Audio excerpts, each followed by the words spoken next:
बयनिसिमबो खुलुमबाय लोगोसे नोंथांमोनखौ बयखौबो बरायबाय। बे समाव आङो नोंथांमोननि गेजेराव मोनसे गोदान भिडिअ लानानै फैदों। नोंथांमोना भिडिअखौ फारियै जोबजासिम नायलांदो। मैया थांनाय 2 एप्रिल मंगलबार खालि अदेबानि थामथि खोलोबनि बिसायख'थि जानानै थांनायाव मोनसे दुंहाव थासारि सोमजिदों। मिथिनो मोननाय बायदिब्ला एसएसपि फाइकि हानजाया खौरांगिरिनि सायाव गाज्रि आखु दिन्थिदोंमोन। बे जाथाया बाक्सानि तामुलपुर गोजौ फरायसालिनि हायार सेकेन्डारिनि भट होनाय मिरुआव जादों। खौरांनिफ्राय मिथिनो मोननाय बायदिब्ला इउपिपिएलनि बिजाथि लेहराम बर'नि खौरां लाबाय थानाय समावनो साम देखा मुंनि सासे एसएसपिआ गाज्रि रावजों सोंखारियो आरो खौरां लानायाव माखासे हेंथा सोमजिहोयो। मख'नो गोनांदि खौरांगिरिफोरखौ बिब्दि गाज्रि आखु दिन्थिनाया जोबोर सोंखारिजाथाव जादों आरो बिब्दि बाहायथि दिन्थिनायखौ तामुलपुर प्रेस क्लाबनिफ्राय गोख्रों रावजों सोंखारिदों। दानिया फैबावदो गुबुन खौराङाव।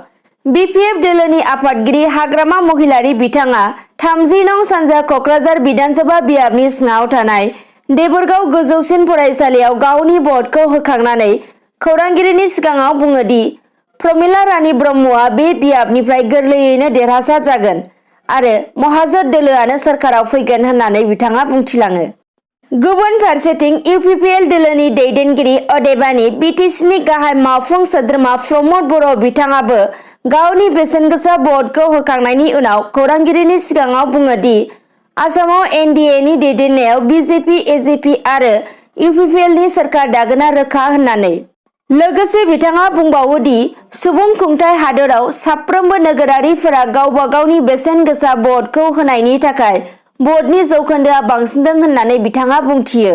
दानिया फैबावदो मैया थांनाय 2 एप्रिल मंगलबार खालि बिधानसभा बिसायख'थिनि थामथि खोलोबनि भट होनाया फुंनि 7 रिंगानिफ्राय जागायजेनो आरो रायजोआव भट होनाया सोलिबाय थानायनि गेजेरावनो जायगा जायगा माखासे जाथावै जाथायफोरखौबो जानाय नुनो मोन्दों। थिग बेबायदिनो बाक्सानि सापागुरियावबो मोनसे सोमोनांथाव जाथाय जानानै थांदों।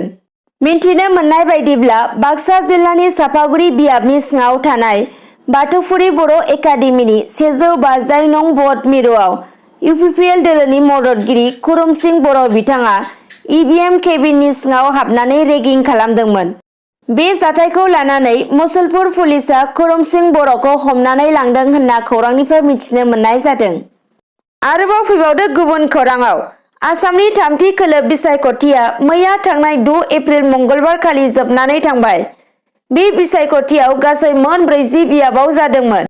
बे समावनो मिन्थिनो मोननाय बायदिब्ला 62 नं बरमा बिधानसभा बियाबनि सिङाव जानानै थांनाय बिसायख'थिनि इभिएम लाबोनाय गारिया बरमा दख'रा दुलाराय बर' फरायसा आफादनि मावखुलि लांगोनायाव जाब्रबथाय जाफैदों। मिन्थिनो मोनबावनाय बायदिब्ला जाब्रबथाय जानाय गारियाव दाब दाब भटिं मिरुनि मोन 6 इभिएम दङमोन होनना मिन्थिनो मोन्दों। दानिया फैबावदो गुबुन खौराङाव। 3 नं सिडली बिधानसभा बियाबनि बिपिएफ दोलोनि बिजाथि चन्दन ब्रह्मआ 32 नं बङाइगाव बिधानसभा बियाबनि 403 नं निलिबारि गुदि फरायसालिनि 71 नं पलिं स्टेशनाव गावनि बेसेनगोसा भटखौ होखांनानै बिथाङा खौरांगिरिनि गेजेरजों बुङो दि 1 लाखनिबो बारा भट मोननानै देरहासार जालांनो हागोन आरो बिटिआरआव मोन 2 बियाबाव बिपिएफआनो मोन 2आवबो देरहासार जागोन होननानै बिथाङा बुंथिलाङो। आरोबाव फैबावदो 29 नं सोनाब क'क्राझार बिधानसभा बियाबनि बिजेपि आरो जिएसपि दोलोजों मदद होजानाय इउपिपिएल दोलोनि बिजाथि मनरन्जन ब्रह्म बिथाङाबो गावनि अनसुलि बिसि रिया ब्रह्मजों लोगोसे गावनि बेसेनगोसा भटखौ होयो आरो गावनि देरहासारनायखौ 100% फोथायनाय लायो। गुबुन फारसेथिं 29 नं सोनाब क'क्राझार बिधानसभा बियाबनि बिपिएफ दोलोनि बिजाथि रबिराम नार्जारियाबो गावनि बेसेनगोसा भटखौ होखांनायनि उनाव खौरांगिरिनि सिगाङाव बुङो दि रायजो राजाफोरा रांनि थाखायल' मनरन्जन ब्रह्मजों खारफादों, भट होनो थाखाय नङा होननानै बिथाङा बुंथियो। दानिया फैबावदो गुबुन खौराङाव। हादरनि दाब दाब रायजोआव कर'ना फोजोबस्रांलु जिउसानि साग्लोबनाया फिन बांबोनो हमदों। बेखौ नोजोर होनानै हादरनि राजथावनि गोदान दिल्लीआ 2 एप्रिल अदेबानि मैयानि थांनाय मंगलबार खालिनिफ्राय जागायनानै फैगौ 30 एप्रिलसिम हरनि समाव कार्फ्यु फोसावना होदों आरो मैयानि मोनाबिलिनि 10 रिंगानिफ्राय कार्फ्युआ जागायजेनो। लोगोसेनो फैगौ 30 एप्रिलसिम मोनानि 10 रिंगानिफ्राय फुंबिलिनि 5 रिंगासिम कार्फिउआ जागोन होननानै मिथिनो मोन्दों।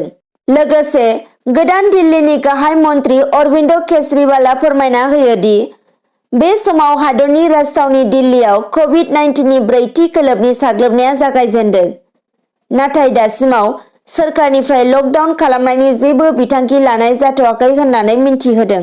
आरोबाव फैबावदो गुबुन खौराङाव, आसामनि उनाव सोनाब बंग बिसायख'थियाव गिख्रंथाव जाथाय जादों। मिन्थिनो मोननाय बायदिब्ला टिएमसि दैदेनगिरिनि न'आव ईवीएम बोखांनो हादों। आसामनि नैथि खोलोबनि बिसायख'थिनि उनाव खोला आसामनि पाथारकान्दियाव बिजेपि एमएलएनि गारियाव ईवीएम मेसिनखौ बोखांनो हादों। बे जाथायनि उनावनो बे खेबाव सोनाब बंगनि बिसायख'थियावबो बे एखे रोखोमनि गिख्रंथाव जाथाया जानानै थांदों। सोनाब बंगनि खुंथायाव थानाय ममता बेनार्जीनि तृणमूल दैदेनगिरिनि न'आव बोखांदों ईवीएम मेसिन। मिन्थिनो मोननाय बायदिब्ला ईवीएम मेसिनफोरा गासै 3मोन। बे जाथायनि उनाव बिसायख'थि आय'गआ सेक्टर अफिसार थामहिनबा बिसायख'थि बिबानगिरिखौ सासपेन्ड खालामनाय जाबाय होननानै खौरांनिफ्राय मिन्थिनो मोन्दों।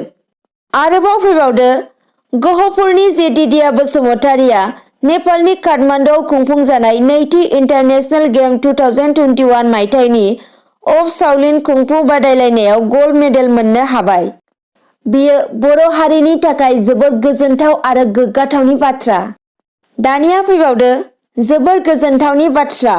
मैयानि थांनाय थामथि खोलोबनि बिसायख'थियाव 90 बोसोर बैसोनि आरो 90 बोसोर बैसोनि बारानि आबै आरो आबौमोना भट मिरुआव थांनानै गावसिनि बेसेनगोसा भटखौ हैनानै खौरांगिरिनि गेजेरजों जोबोर गोजोननाय फोरमायदों।